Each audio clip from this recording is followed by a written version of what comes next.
Okay, let's come to order. Welcome to our work session. Any questions on the agenda?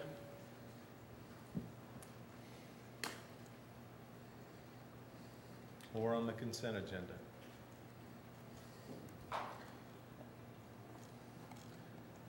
Donald?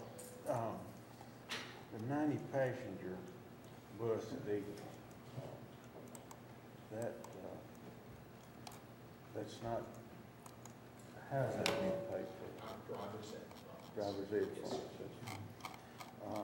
I noticed where that you sent out several bids for that bus and only got 2 back, is that right? Yes, sir. And that's fairly common? Yes, sir. Yeah, For, yeah. Sometimes you only get 1 bid back on us. Okay, thank you. You're welcome, sir. other questions? Alrighty. 7, obviously 6 will be Thursday, 7. You want to do that on Thursday, Mr. Odom, I They're assume? not here tonight. Well, then I guess we should wait till Thursday. Probably. Number 8. Number 8, Thurman Francis Arts Academy canopy. Mr. Jeff Duke has requested permission to construct an aluminum canopy on the end of the main building perpendicular to the outdoor classroom at Thurman Francis Arts Academy. The canopy totals 560 square feet and will be constructed at a cost of $5,735 to be paid for using existing PTO funds at no cost to the Rutherford County School Board. And we did have maintenance has checked it out. It's okay with the design. And the motion to approve construction of a 560 square foot aluminum canopy at Thurman Francis Arts Academy at no cost to the board. Any discussion? Is that on the, if you're facing the building, is that on the far right end? I'm trying to remember. I'm not I sure. don't know if it matters, I'm just kind of curious. I'm not sure either. I don't know. I can check. Oh, no, sir, it's 5. Okay, B. Naming of Blackman Elementary School outdoor classroom. The Rutherford County School Board approved construction of an outdoor classroom at Blackman Elementary School on September 27, 2011 at the regular board meeting. The classroom is now complete and the Blackman Elementary School PTO has requested permission to name the outdoor classroom the Cynthia Ford Outdoor Classroom in honor of Principal Cynthia Ford. And the recommendation is to approve the naming of Blackman Elementary School outdoor classroom the Cynthia Ford Outdoor Classroom as presented.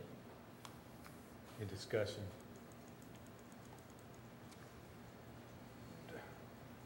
We have a policy on naming things, I know. And we've had a discussion of waiting until someone is dead, and we said, no, we'll name stuff for live people too, right? Well, I'm sorry, I probably didn't phrase that very elegantly, but that's what it boils down to. You were succinct. Yeah, but I mean, it doesn't say anything about current employees versus. Have we done it for? I guess we have. Coach Robert Hawks Rake Stadium was done that way. And What was football the other stadium at Smyrna High School is named Robert Rake Stadium. That's been. Was that before or after he retired? It was before he retired. It was. Okay, well then there's no issue there. Mr. Coach King. Well, that's true. And Mac Hawk Stadium in Oakland. Yeah. There's several presidents of that. Okay. Let's see, Smyrna High School scoreboards. Smyrna High School is requesting permission to obtain 2 scoreboards for the football and baseball programs through Sportable Scoreboards. These scoreboards will not cost Rutherford County Board of Education or Smyrna High School any money. The scoreboards are valued at $20,000 for football and $18,000 for baseball.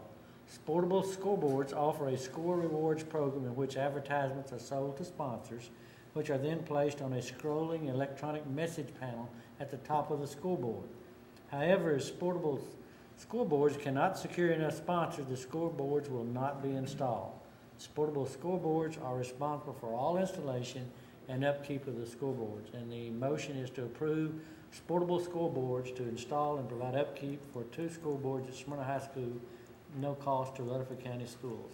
And Mr. Powell is here, if you'd like to. Grant. Didn't we have this same organization come back last year? I can't remember what school. I don't think it went through, though. I mean, as far as... Do you know, Mr. Powell, do they have one at another county school? This particular program, as my understanding, is kind of new to Middle Tennessee, so I don't know whether there's any, I know they are working with Columbia High School on this program. I don't know where they are in that process, but it was my understanding that this was relatively new to Middle Tennessee, and we were looking for a new school board for baseball, so that's, they contacted us to see if we would be, interested in doing this. So, it's a fairly new company, as far as I know, to Middle Tennessee. Wayne? As far as the sponsors for this to work, will they be tied into a multi-year contract to? Yes, sir. It's a 5-year contract, and there are 3 different levels. There's a gold, silver, and bronze level. The minimum is $850 a year for 5 years, and that's the bronze. That's the bronze level. And if you have more silver or gold sponsors, then of course your number of sponsors required is dropped. So depends upon the level of sponsorship, depends on how many you have for each year. And they reserve the right, we reserve the right to decide on what sponsors are even approached. So, we have a couple of sponsors that do quite a bit for Smyrna High School, and those would not be included in their list. And we have the right to exclude anybody that we feel is not appropriate for, high school advertising. What happens after 5 years? Then the contract is renegotiated if needed. Tim? You said you were looking for a baseball scoreboard. Is it defunct, and what happens if this doesn't work out? Of course, it's the original scoreboard from 1988, and it is the old style where it just has runs, hits, and errors. Where the newer ones, have each individual innings 1 through 9. So you have a functional scoreboard if need be. Pardon me? You have a functional scoreboard if this doesn't work out. Well, we do. Lightning hit it this spring, and we had to replace it fried the control panel, so we had to go with a new control panel, which was $2,500. This is compatible with the new scoreboard if we do happen to get it. But we have been looking to replace our scoreboard on baseball for the last couple of years. As a matter of fact, we had an opportunity to buy one last year, but we wasn't guaranteed a warranty that goes with it. So that's why Lipscomb wanted to sell one of their old ones that they decided not to use. But since it was purple and gold, we thought that would be appropriate to get it. They couldn't guarantee us a warranty on it, so that's why we it was a good cost, but we decided not to do that because of the warranty. And our football scoreboard 2 years ago, the wind took care of it, and the county did refurbish it, but again, it's from 1988, and we have issues with some, replacement parts and things like that. So we thought with a package deal with baseball and football, it might work. The good thing about it is if they do not obtain those sponsors, then the contract is null and void. So we don't lose any money, and it's all contingent upon that. Terry? I guess on this, Mr. Powell, if I understand you right, with the sponsor fees and all that, basically just renting the thing? Is that where it equates to? Or? The first 2 years, basically, we are renting it, right. After the third, fourth, and fifth year, we split revenue with the company. Then what about when your new contract? Then, whatever you come up with? I guess that would be, we would probably continue splitting the revenue, I would say, but we have to renegotiate the contract after 5 years. Aaron? I think Terry covered. Okay. Other discussion? Donald? They are responsible totally for the maintenance. They are, yes, sir. Where it be year 1 or year 5. Correct, right. As long as it's not because of abuse or neglect, and that's included in the contract. Right. All right, thank you, Mr. Powell. Thank you. Number 9. Number 9 is under financial matters. My contract says that any new position added at the central office needs to come before the Board of Education. This would be a new position, so explain why it's here. It was in the budget for this next year, 12-13, but it's an EIS clerical position.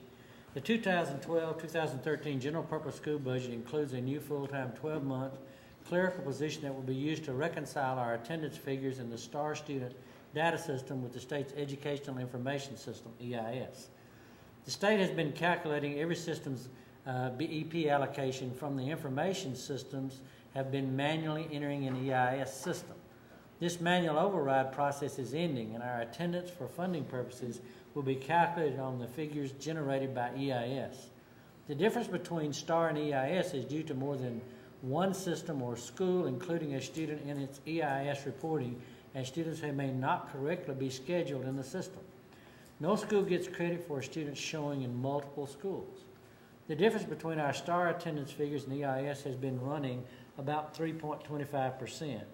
The employee in this position will be responsible for identifying and correcting those errors so that our BEP allocation will be based on the correct attendance numbers. And the motion is to approve filling the EIS clerical position that is included in the 2012-13 general purpose school budget. Let me explain to you about how much money we're talking about here. It was roughly 1,000 students that were not accounted for. And so that was about $6,000 from state funds per student. So you're talking about potential loss of $6 million. Now we are not losing it now as long as they allow us to go in and manually make the corrections. And they're doing this all over the state because of problems with EIS and STAR. But they threaten each year to say, we're going to stop this and we're going to pay from EIS. Now I can tell you this last year, they started converting all of our testing information, last 2 years, all of your testing, pre-coding and that sort of thing, they went totally with EIS. So I think it's just a matter of time before they pull the plug on this, and we need to be ready for this. Because the potential, again, was about $6 million. Discussion. Grant. Do you think we'll be able to do this with one person? This looks like enough money, we might want to put two in there. Well, I mean, you're Pretty serious stuff. I can tell you a number of ways that it happens. For example, Williamson County, if one of our students exits our system, goes over to Williamson County, they take them in there and give them a totally new student number. The way you're supposed to play this game is anywhere in the state of Tennessee, if a student moves, you're supposed to look in the EIS system, take that student's student number, and transfer them to your system or whatever system that student is entering. That way all test data, all information about the student is continually tracked, and the state uses it to count how many new students and how many transfers versus new enrollment in the state of Tennessee. Well, all it takes is a system like that, and all of a sudden neither one of you may be getting money for the student because birthdays are the same, names the same, but it's two different student numbers there.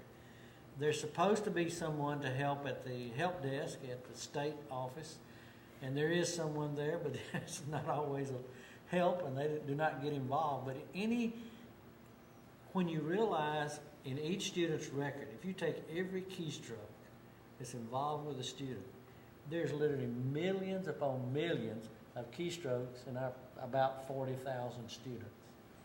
And if that keystroke happens to be somewhere that's critical to the funding, then it's rejected. So errors have got to be corrected when they're read in directly from STAR into EIS. Other discussion?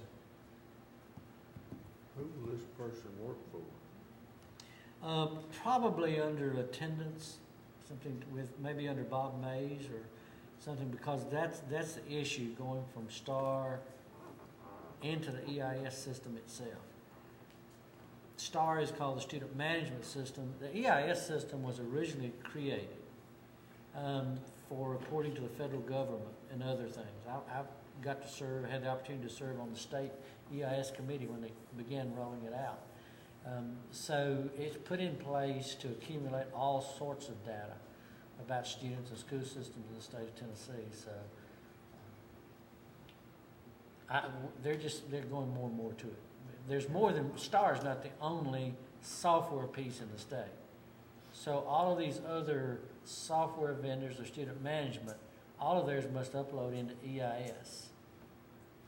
And so EIS is then the collecting point for all of the student data from all of your districts. From your perspective with statewide exposure and such, is this more a symptom of the larger systems? Are we more subject to this type of impact than a smaller system? Probably more symptomatic of systems that have the turnover in the movement. I mean, for instance, at any given time, like this last year, we may have had 38,500 students, but your database of names and students, because it's also tracking anybody that was there at any time during the year that left, those coming and going, you may see 55,000 names by the end of the year. And so if a withdrawal date overlaps, in other words, we withdraw somebody on August the 15th, but another school system enters them on August 14th by mistake or whatever reason, hello, I mean, that's a conflict, and they can reject both of you on it. So it's, there'll be some telephone calls, there'll be some communicating, and there'll be some other things involved just to clear. Mr. Mays has tried to do a lot of this himself. Computer operators in the individual schools try to clear all of these. It's just getting so large that we're not getting them all clear. Okay, let's go to B. School Station Evaluative Software. Mr. Oderman's staff met with School Station's Joseph Womack and would like to proceed with purchasing his Evaluate software in order to support principals and better facilitate the teacher evaluation process. The program will be linked to Rutherford County Schools teacher in-service opportunities for prescriptive purposes. $35,955 can be amended from the equipment line in order to fund the first year cost of School Station Evaluate software for all our schools at $799 per school. The cost of latter years is $599 per school. The motion is to amend $35,955 from Office of the Principal Equipment to contracted services and to approve the purchase of School Station Evaluate software as presented. Mr. Womack is here tonight. If you'd like to ask him a question. Paula Barnes looked at it, Richard Zago looked at it, I looked at it. It's basically using your iPad, doing your information, your classroom observations on the iPad. It's built to the state's checklist. We're not supposed to say checklist, but anyway, their evaluation components that they're doing. And the other advantage of this is you don't have as much chance for errors, because as it stands now, they very often have to go back and then retype it on another computer to get it into the state system. And what this does becomes a seamless operation. Now, the other good piece of this one, School Station for a number of years has been what our teachers sign up for in-service on.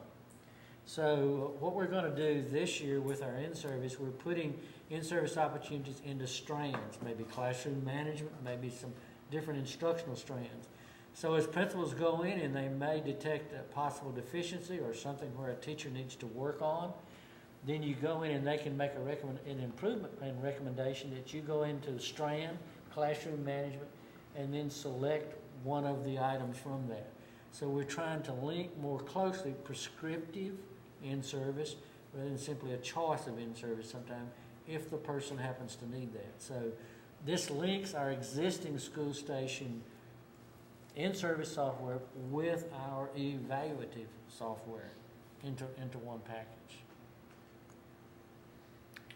Discussion, Aaron? Is there any capacity for the software to give what kind of a template, a preview of what the expectations are? Some of the criticisms that we heard from the evaluation system as it went in place last year was that the training for the evaluation was late getting to the teachers, and so their preparedness may not have been as good. Does this software do anything for giving them a template for what the expectations will be? Joseph, you know, one of the nice things about having Joseph and living in Rutherford County, very often we are we're the guinea pig on some of this as it's developed. But the nice thing about being that, it's tailored for us. And he markets to a number of systems throughout the state. The product is very good that will go out to a lot of others. So he worked with us very well to build in things that might be of value. Could you answer his question about is there a place for teachers to maybe preview the components? Yeah, the way that I could see that being put together is using the STRAND system, being able to tailor professional development as well. We should be able to almost put together kind of an overview of what the teacher should strive for, so that they can see from a professional development standpoint, as well as how they're rated over various years as we go through the system. Does that kind of answer your question? It's not there right now, but that's something that we can kind of put together as we go. Okay. Other discussion? All right, thank you, Mr. Womack. Thank you. General discussion. Staying on the evaluation, Mr. Odom, is it the state board that will make the decision on curtailing some of the evaluations, like on the teachers that get 5 and 4s, or is it the legislature that makes that decision? It's a combination of things. It depends on whether it was in statute or it was turned over to the state board. So, There are some things that it was set for the legislature next session, but the state board does handle quite a bit of it. And in fact, the state board has turned some over to the State Department of Education. So if you happen, we had a release yesterday, or one day this week, that Commissioner Huffman sent out. And with each item of change, he would put a byline that said that it could be done by the State Department of Education, had to be done by the State Board of Education, or required legislative action. So it'll be a combination of all of those three, depending upon how many of those actually are changes are made. There's some exciting changes in there that'll certainly be beneficial. I guess 2 things that I saw that really stood out. One of them was some teachers that were 4s or 5 might be able to choose that as their total evaluation because their value-added scores were so high. One of the big legislative changes, an example, early on, if you remember, special ed students did not count for TVAS, or value added. That was in the initial law when we first opened that. And actually, special ed kids gain the most very often. But they're looking at one legislative change to go back and allow for special education students that value added to count for the teacher also. So that's an example of a legislative change. Okay. Other discussion? All right. Hearing none, we are adjourned until Thursday night. And as a reminder, Joyce, next Monday night It's a policy committee meeting. at 5:30 is policy, and we've canceled the August, whatever that date was. 16th. Yeah. Everybody got that? We're adjourned.